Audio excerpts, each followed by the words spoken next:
നമസ്കാരം. പ്രദർശനം ഡോക്യുമെന്ററി ഭാഗമായുള്ള പ്രദർശനം അറ്റ് 5:30 എന്ന ഈ പ്രോഗ്രാമിലേക്ക് എല്ലാ പ്രേക്ഷകർക്കും സ്വാഗതം.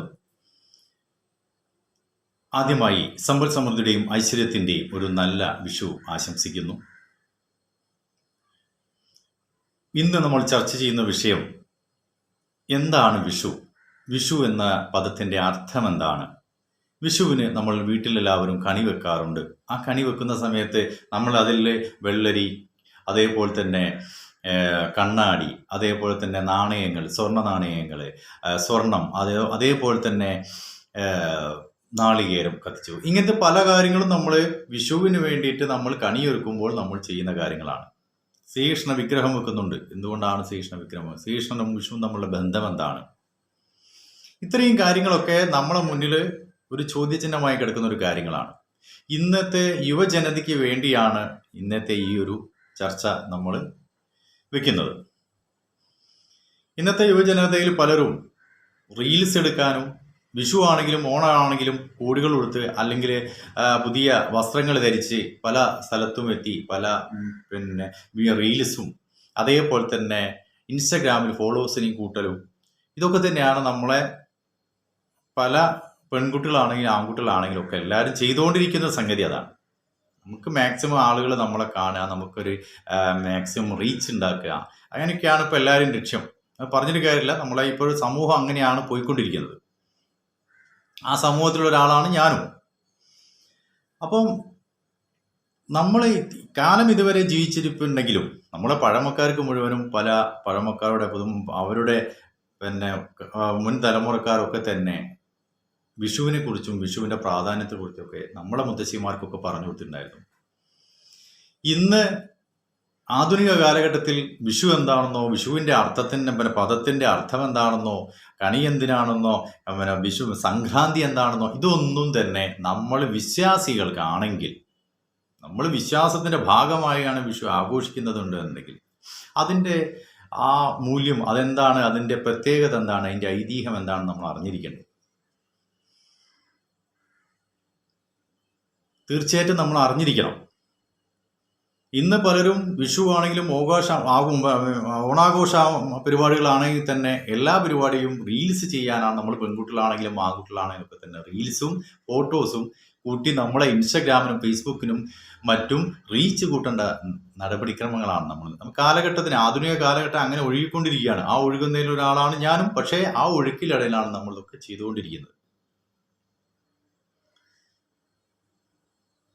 ഇന്ന് കോളേജ് തലത്തിലും മറ്റും വിദ്യാഭ്യാസമുള്ള പലരും ഇപ്പോൾ ഈ ഒരു വീഡിയോ കാണുമ്പോൾ തന്നെ കോളേജ് വിദ്യാർത്ഥികളായ പല കുട്ടികൾ തന്നെ ചോദിച്ചേക്കാം, ഇയാൾക്ക് എന്തിൻ്റെ കേടാണ്, അല്ലെങ്കിൽ ഈ ഹരിക്ക് എന്തിൻ്റെ കേടാണെന്ന് ചോദിക്കും. ഞാനെന്ന് എൻ്റെ ഒരുപാട് സുഹൃത്തുക്കൾ എനിക്ക്, പക്ഷെ ഞാൻ ഒരു സുഹൃത്തിനെ അവരൊരു കോളേജ് തലത്തിലും പഠിക്കുന്നൊരു കുട്ടിയാണ്. ആ കുട്ടിയെ ഞാനൊരു വിളിച്ചു ചോദിച്ചു, എന്താണ് വിഷു, വിഷുവിൻ്റെ പ്രത്യേകത എന്താണ്? എനിക്ക് വിഷു കൈനീട്ടം അയച്ചു തന്നുകൊണ്ടാണ് ഞാൻ ആ കുട്ടീനോട് ചോദിക്കുന്നത്, എന്താണ് വിഷു, വിഷുവിൻ്റെ പ്രത്യേകത എന്താണ്? അതൊന്നിനൊന്നും ഞാൻ അത് പറഞ്ഞപ്പം അറിയില്ല എന്ന് പറഞ്ഞ് ഫോൺ കട്ട് ചെയ്തു. പിന്നെ 2-3 പ്രാവശ്യം ഞാൻ വിളിച്ച സമയത്ത് നമുക്കൊരു മാനേഴ്സ് ഉണ്ടല്ലോ, നമ്മളൊരാളെ വിളിച്ച് ശല്യം ചെയ്യാൻ പാടില്ല. അപ്പം നമ്മൾ അതിൽ വിളിച്ച സമയത്ത് പറഞ്ഞു, എൻ്റെ ചേട്ടാ എനിക്ക് അറിയില്ല, ഞാൻ കൈനീട്ടം അയച്ചിട്ടുണ്ട്, അതേ എനിക്ക് അറിയുള്ളൂ എന്നാണ്.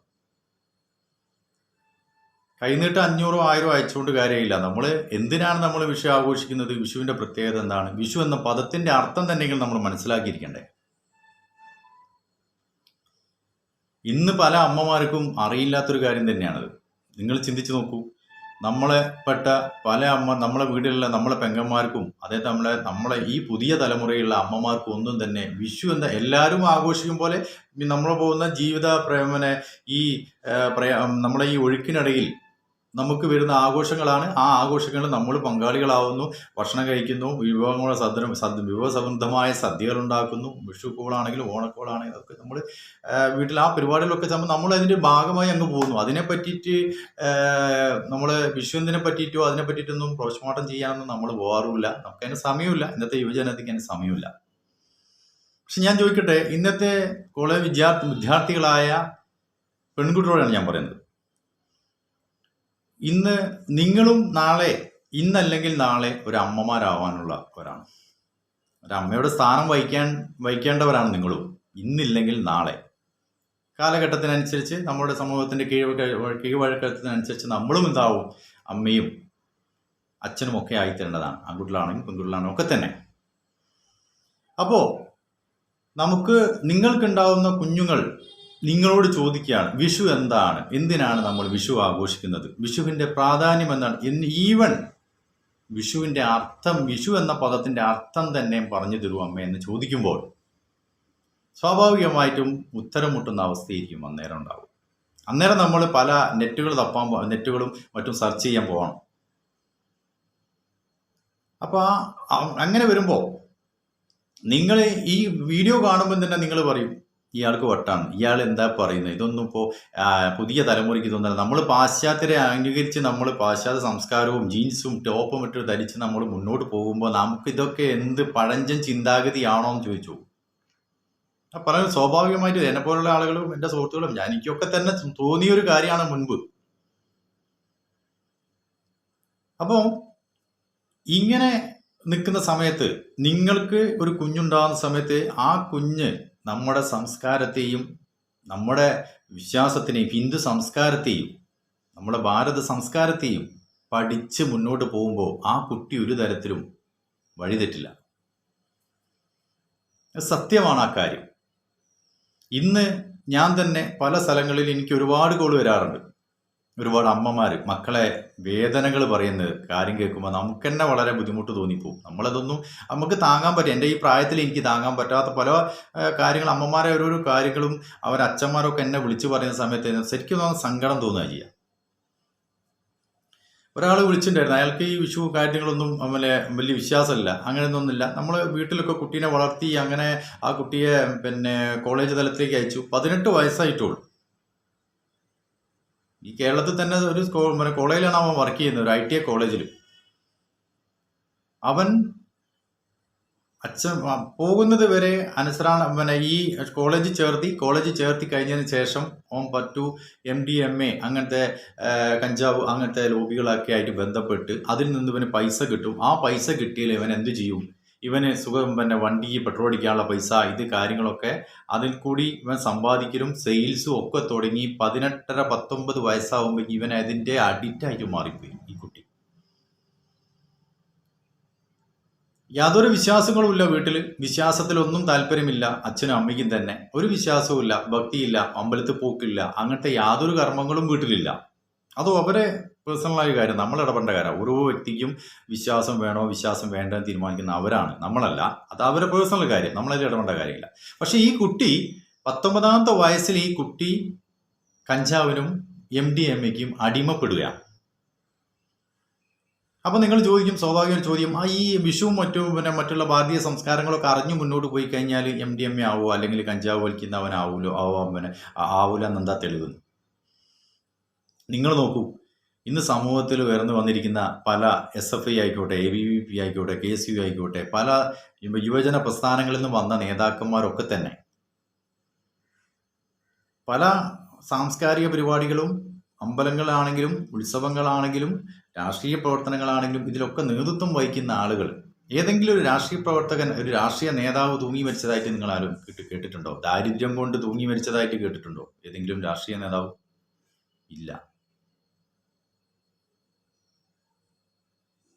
അപ്പം നമ്മളെ ഈ വളർന്നു വരുന്ന തലമുറയ്ക്ക് എല്ലാ നിർദ്ദേശങ്ങളും കൊടുത്തു വളർത്തിക്കൊണ്ടുവരേണ്ടത് നമ്മളെ ഇന്ന് വളർന്നു വരുന്ന യുവജനതയിൽ, നമ്മൾ നാളെ അമ്മമാരാകാനും അച്ഛനാകാനും ഒക്കെ പോകുന്ന നമ്മളെ ഈ യുവ ജനറേഷൻ, ആൺകുട്ടികളാണെങ്കിലും പെൺകുട്ടികളാണെങ്കിലും കോളേജ് വിദ്യാഭ്യാസത്തിലൊക്കെ നമ്മൾ പല സാംസ്കാരിക പരിപാടിയിലൊക്കെ ബന്ധപ്പെടുന്നതോടെ നമ്മൾ എന്ത് ചെയ്യണം? നമ്മുടെ തലമുറയ്ക്ക് പറഞ്ഞു കൊടുക്കാനുള്ള കാര്യങ്ങൾ നമ്മൾ എന്തെങ്കിലും മനസ്സിലാക്കിയിരിക്കണം. അത് നമുക്ക് പല സ്രോതസ്സുകളുണ്ട്. ബുക്ക് വായിക്കാം, അറിവുകളോട് ചോദിക്കാം, പല കാര്യങ്ങളും ഇന്ന് പല ഡിജിറ്റൽ മാർഗങ്ങളൊക്കെ തന്നെ ഉണ്ട്. നമ്മൾ അറിഞ്ഞിരിക്കണം. ഈവൻ നിങ്ങളെ പെങ്ങന്മാരോടടക്കം നിങ്ങൾ പറഞ്ഞു കൊടുക്കണം. അനിയത്തിമാരോട് പറഞ്ഞു കൊടുക്കുക, ഇന്ന കാര്യങ്ങളാണ് വിഷു എന്നതിൻ്റെ പ്രത്യേകത, വിഷു എന്ന പദത്തിൻ്റെ അർത്ഥം ഇതാണ്. ഇതൊക്കെ ഉൾക്കൊണ്ടോണാണ് നമ്മളൊരു ആഘോഷം നമ്മൾ ആഘോഷിക്കുക, നമ്മളെ മനസ്സറിഞ്ഞ് ആഘോഷിക്കണ്ടേ. നമ്മളത് എല്ലാവരും ചെയ്യുന്ന പോലെ നമ്മൾ ചെയ്തു പോയാൽ നമുക്ക് ഈ ലോകത്ത് നമ്മൾ എന്തെങ്കിലും അത് അറിഞ്ഞ് മുന്നോട്ട് പോകുമ്പോൾ നമുക്ക് അതിൻ്റെതായൊരു ഗുണങ്ങളും ഒരു ആത്മസംതൃപ്തിയും ഉണ്ടാവും. അപ്പോൾ അങ്ങനെ ഇന്നിപ്പം നിങ്ങൾക്ക് തന്നെ അറിയാം, മാനുഷിക മൂല്യങ്ങൾക്ക് ഒരു സ്ഥാനവുമില്ലാത്ത കാലഘട്ടം. പലതും കേൾക്കാൻ വയ്യാത്ത പല കാര്യങ്ങളും നമ്മൾ കേൾക്കുന്നു. MDMA, അതേപോലെ തന്നെ കഞ്ചാവ്, ഇങ്ങനത്തെ പല ലഹരി വസ്തുക്കളിൽ തന്നെ അടിമപ്പെട്ട് നമ്മുടെ പുതിയ തലമുറ. കഴിഞ്ഞ ദിവസം ഞാനൊരു വീഡിയോയിൽ കണ്ടിട്ടുണ്ടായിരുന്നു, 2 ചെറിയ കോളേജിൽ സ്കൂളിൽ 3rd സ്റ്റാൻഡേർഡ് 4th സ്റ്റാൻഡേർഡ് പഠിക്കുന്ന മക്കളാണ്. ഏതോ ഒരു ബിൽഡിങ്ങിന്റെ സൈഡിൽ നിന്നിട്ട് സിഗരറ്റ് വലിക്കുക. ഒരുത്തൻ വലിക്കുന്നു, മറ്റവനെടുത്ത് കൊടുക്കുന്നു, മറ്റവൻ വലിക്കുന്നതും. എന്ത് വീഡിയോ ആണ്? ഒറിജിനാലിറ്റി തന്നെയാണത്. കാരണം സ്കൂളിൽ പോണ മക്കളാണ്. ഇതൊക്കെ നമ്മളെ വീട്ടിലും മറ്റൊക്കെ കണ്ടുപഠിക്കുന്നതാണ്. നമ്മളെ തലമുറ എപ്പോഴും, വളർന്നു വരുന്ന തലമുറ എപ്പോഴും മുന്നിൽ നിൽക്കുന്ന ജനറേഷനെ നോക്കിയിട്ട് തന്നെയാണ് പഠിക്കുക. നമ്മളെ മലയാളീസിന്റെ ഒരു ഒറ്റ പ്രത്യേകത എന്ന് വെച്ചാൽ, നമുക്ക് എളുപ്പം എങ്ങനെ പണം ഉണ്ടാക്കാം എന്ന ചിന്തയാണ് എല്ലാവർക്കും തന്നെ. നമുക്ക് എല്ലാവർക്കും എപ്പം എങ്ങനെ പെട്ടെന്ന് പൈസക്കാരനാവാം, എളുപ്പ മാർഗത്തിൽ എങ്ങനെ പണം ഉണ്ടാക്കാം, അതാണ് നമ്മൾ ആദ്യം ചിന്തിക്കുക. കേരളത്തിൽ നടന്നിരിക്കുന്ന എല്ലാ മണി ചെയിൻ തട്ടിപ്പിലും മലയാളിയാണ് ഏറ്റവും കൂടുതൽ പൈസ മുടക്കുന്ന, മലയാളിയാണ് ഏറ്റവും കൂടുതൽ ദാരിദ്ര്യവും വേദനയും. ഈ ചിട്ടി കമ്പനി ഈ മണി ചെയിൻ പരിപാടിയിൽ പണം മുടക്കിയിട്ട് സ്വന്തം വീടടക്കം വിറ്റുപോയ ആളുകളുണ്ട് നമ്മുടെ നാട്ടിൽ. ഈ കേരളത്തിൽ നടന്നുകൊണ്ടിരിക്കുന്ന സംഭവങ്ങളാണിത്. അപ്പൊ നമുക്ക് വിഷയത്തിലേക്ക് വരാം. ഞാൻ കുറച്ച് ആ ഭാഗങ്ങളെ കുറിച്ച് വിശദീകരിച്ചതാണ്. അത് കുറെ പറയാനുണ്ട്. ഈ എപ്പിസോഡ് തിരിക്കുക, എനിക്ക് അനുവദിച്ച സമയം തീരും, അതുകൊണ്ടാണ്. എന്താണ് വിഷു? വിഷു എന്നാൽ തുല്യം എന്നാണ് അർത്ഥം. രാത്രിയും പകലും തുല്യ മണിക്കൂറായിരിക്കും. ഇനിയും നിങ്ങൾ മനസ്സിലാക്കുക, നിങ്ങൾ തലമുറയ്ക്കോ നിങ്ങളുടെ പെങ്ങന്മാർക്കോ നിങ്ങളുടെ ഇനി അമ്മമാർക്ക് അറിയില്ലെങ്കിൽ നിങ്ങൾ ഈ വീഡിയോ കണ്ടിട്ട് അമ്മയോട് പറഞ്ഞു, അമ്മ ഇങ്ങനെയൊക്കെയാണ് ഇതിന്റെ സ്ഥിതി, ഇന്ന് അമ്മയ്ക്ക് അറിയില്ലായിരുന്നോ എന്ന് ചോദിക്കുക. അറിവില്ലാത്തത്, നമുക്കറിവില്ലെങ്കിൽ നമ്മൾ അറിവുള്ളവരോട് ചോദിച്ച് മനസ്സിലാക്കുന്ന ഒരു തെറ്റല്ല, അതിലൊരു വില കുറച്ചിലൊന്നുമില്ല. അപ്പം വിഷു എന്നാൽ തുല്യമെന്നാണ് അർത്ഥം. രാത്രിയും പകലും ഒരേപോലെ മണിക്കൂറുകളായിരിക്കും, തുല്യമായിരിക്കും. ഓക്കെ, നമ്മൾ വിഷുക്കണി ഒരുക്കുന്നതിന് വേണ്ടി ഉരുളി വെക്കാറുണ്ട്. ഈ ഉരുളി എന്നാൽ എന്തിനാണ് ഉദ്ദേശിക്കുന്നത്? പ്രപഞ്ചം എന്നാണ് ഈ ഉരുളിനെ കൊണ്ട് ഉദ്ദേശിക്കുന്നത്. ഭഗവാൻ അതിൽ വസിക്കുന്നു. ഭഗവാൻ ശ്രീകൃഷ്ണനായിട്ട് ഏറ്റവും കൂടുതൽ ബന്ധമുള്ളതാണ് നമ്മുടെ ഈ വിഷു എന്ന ഈ ആഘോഷം. അതിന് പല ഐതിഹ്യങ്ങളുണ്ട്. 2 ഐതിഹ്യങ്ങൾ നിലനിൽക്കുന്നുണ്ട്. ആദ്യം നമുക്ക് വിഷുക്കണിയിൽ വെക്കുന്ന ഒരു വെള്ളരി ഉണ്ട്, അതിനെപ്പറ്റി പറയാം. ഇപ്പം ഞാൻ പറഞ്ഞു, വിഷുവിന് വെക്കുന്ന ഉരുളി എന്നാൽ പ്രപഞ്ചം എന്നാണ് അർത്ഥം. ആ ഉരുളി, ആ പ്രപഞ്ചത്തിനാവുന്ന ആ ഉരുളി, അതിൽ ആര് വസിക്കുന്നു? പ്രപഞ്ചത്തിൽ ഭഗവാൻ വസിക്കുന്നു. അതിൽ വെക്കുന്ന കണിക്കൊന്ന ഭഗവാന്റെ മകുടമാണ്. ഭഗവാൻ ശ്രീകൃഷ്ണനായിട്ട് ബന്ധമുള്ള കാര്യങ്ങളാണ് വിഷു. അതിൽ വെക്കുന്ന കണിക്കൊന്ന ഭഗവാന്റെ മകുടമാണ്.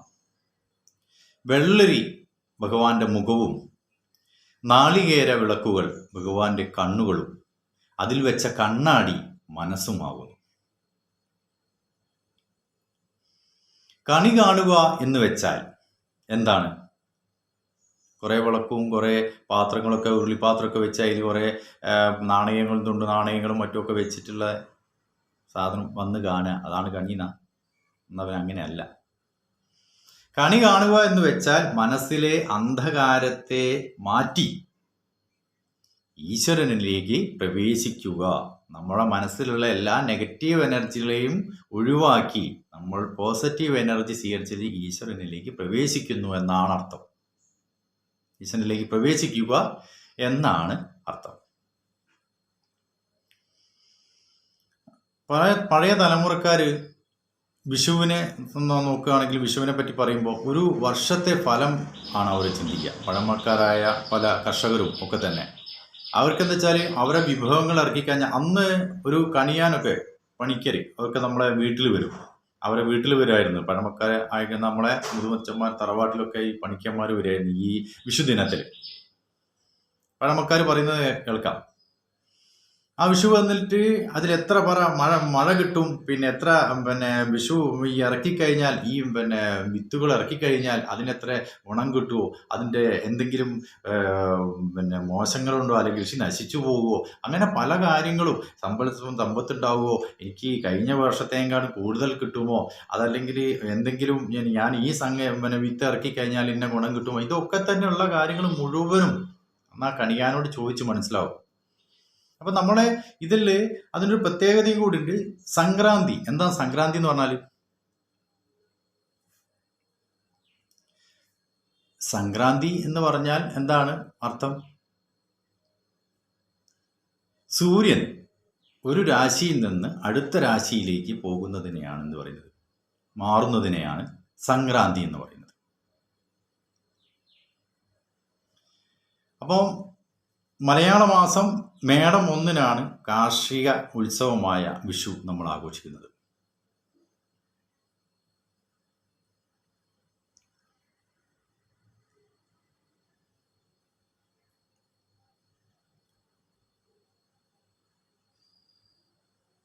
ഈ സംക്രാന്തിയിൽ നമ്മൾ എന്താ പറയുക, നമ്മളിപ്പോൾ പറഞ്ഞു സൂര്യൻ ഒരു രാശിയിൽ നിന്ന് അടുത്ത രാശിയിലേക്ക് സൂര്യൻ പോകുന്നതിനെ സംക്രാന്തി എന്ന് പറയുന്നത്. സംക്രാന്തിയിൽ പ്രാധാന്യം മഹാവിഷുവാണ്.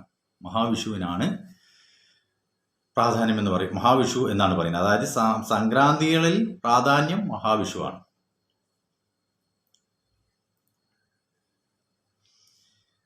ഇതിനെ ചുറ്റിപ്പറ്റിയിട്ട് 2 ഐതിഹ്യങ്ങളും, പിന്നെ അതേപോലെ തന്നെ തുലാവിഷു ഉണ്ട് കേട്ടോ. അതിൽ പ്രാധാന്യം മഹാവിഷുവിന് തന്നെയാണ്.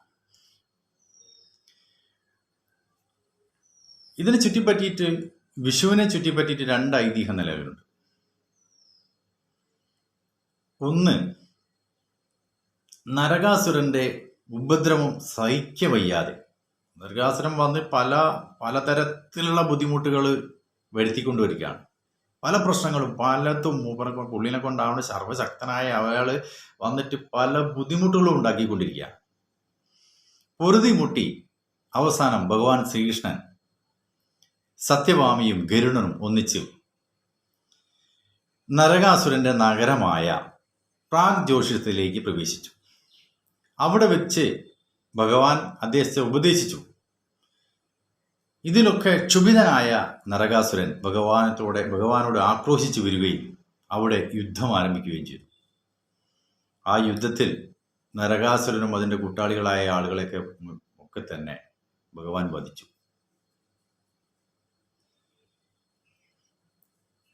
ഈ നരകാസുരനെ വധിച്ച അതിൻ്റെ തിന്മയ്ക്ക് മേൽ നന്മ വിജയിച്ച ആ വിജയം ആണ് വിഷുവായി ആഹ്ലാദഭരിതരായി വിഷു എന്ന ഇതിൽ ആഘോഷം തുടങ്ങിയതെന്നും പറയപ്പെടുന്നുണ്ട്. മറ്റൊന്ന്,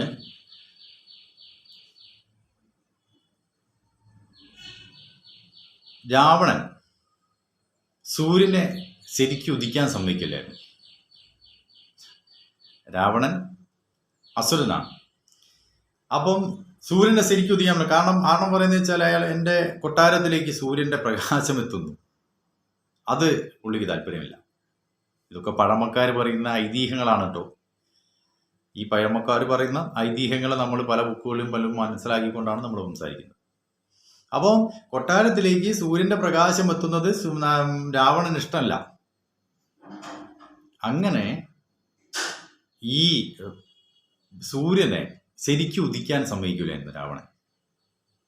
അങ്ങനെ ഭഗവാൻ ശ്രീരാമസ്വാമി രാവണനെ വധിച്ചതിന് ശേഷമാണ് സൂര്യന് ശരിക്ക് ഉദിക്കാൻ കഴിഞ്ഞത്. ഇതൊക്കെ ഐതിഹ്യങ്ങളാണ്. ആ ഒരു സന്തോഷം ആഹ്ലാദമാവട്ടെ ജനങ്ങൾ ആഘോഷിച്ചതിനെ വിഷു എന്ന പേരിൽ അറിയപ്പെട്ടു എന്നും ഐതിഹ്യമാണ്. പിന്നെ മൂന്നാമതൊന്നെന്ന് പറയുമ്പോൾ നമ്മളുടെ കാർഷിക വിഭവങ്ങൾ, ഒരു സമ്പൽ സമൃദ്ധിയുടെ കാലം, ഈ ഒരു വർഷത്തെ ഫലം, അന്ന് ചെയ്യുന്ന നല്ല കാര്യങ്ങൾ മുഴുവൻ തന്നെ ഒരു കൊല്ലത്തോളം നിലനിൽക്കുമെന്ന വിശ്വാസം കർഷകരുടെ ഇടയിൽ ഉണ്ടായിരുന്നു. വിത്ത് ഇറക്കുന്നതിലാണെങ്കിലും ഒക്കെ തന്നെ. ആ ഭഗവാൻ ശ്രീകൃഷ്ണന്റെ അനുഗ്രഹത്തിന് വേണ്ടി ഭഗവാൻ ശ്രീകൃഷ്ണനെ കാഴ്ചവെക്കലും ഭഗവാന്റെ മുന്നിൽ വിഭവസമൃദ്ധമായിട്ടുള്ള കണിവെള്ളരികളും നാണയങ്ങളും മറ്റും ഒക്കെ തന്നെ അവിടെ മുൻപിൽ വെച്ചു. അന്നത്തെ ആ അനുഭവം ഒരു കൊല്ലം നിലനിൽക്കും എന്നാണ് കർഷകരുടെ അന്നത്തെ വിശ്വാസം. അങ്ങനെയും പറയപ്പെടുന്നുണ്ട്. ഇതൊക്കെ ഐതിഹ്യങ്ങളായിട്ട് പറയപ്പെടുന്നതാണ്. അപ്പോൾ ഇത്രയും കാര്യങ്ങൾ എനിക്ക് അനുവദിച്ച സമയം കഴിഞ്ഞു. അതുകൊണ്ട് ഇത്രയും കാര്യങ്ങൾ നമ്മൾ മനസ്സിലാക്കിയിരിക്കുക. എനിക്കറിയാവുന്ന കാര്യങ്ങൾ നിങ്ങളായിട്ട് ഷെയർ ചെയ്തു. നമ്മുടെ നാട്ടിൽ MDMA കഴിക്കുന്നവരും കഞ്ചാവ് വലിക്കുന്നവരും മറ്റു പല വിധ്വംസക പ്രവർത്തനങ്ങളൊക്കെ ചെയ്യുന്ന യുവതലമുറ വളർന്നു വരുന്നത് നമ്മൾ ഒരു കാര്യം മനസ്സിലാക്കുക. നമ്മുടെ സംസ്കാരത്തിൽ നിന്നും നമ്മൾ അതേപോലെ തന്നെ നമ്മളെ പ്രവൃത്തികളിലും ഒക്കെ തന്നെ നമ്മളെ ആ പാരമ്പര്യത്തിൽ നിന്നൊക്കെ നമ്മൾ വിട്ടുപോകുന്നത് കൊണ്ടാണ് നമ്മൾ ഈ ഒരു പ്രവണതയിലേക്കൊക്കെ നമ്മളെ പുതിയ ജനത എത്തിച്ചേരുന്നത്. അത് നമ്മുടെ ഈ സമൂഹത്തിന് തന്നെ വളരെയധികം വിപത്തുണ്ടാക്കിക്കൊണ്ടിരിക്കുകയാണ്. അത് നിങ്ങൾ നോക്കൂ, ഏതു മതത്തിലാണെങ്കിൽ തന്നെ നല്ല വിഷയം. നമ്മൾ തെറ്റായ മാർഗത്തിലേക്ക് യുവജനത പോകുന്ന സമയത്ത് ഈ നാടിനുണ്ടാക്കുന്ന അപഖ്യാതി, അതേപോലെ തന്നെ ദുരന്തം ചെറുതല്ല, വലുതാണ്.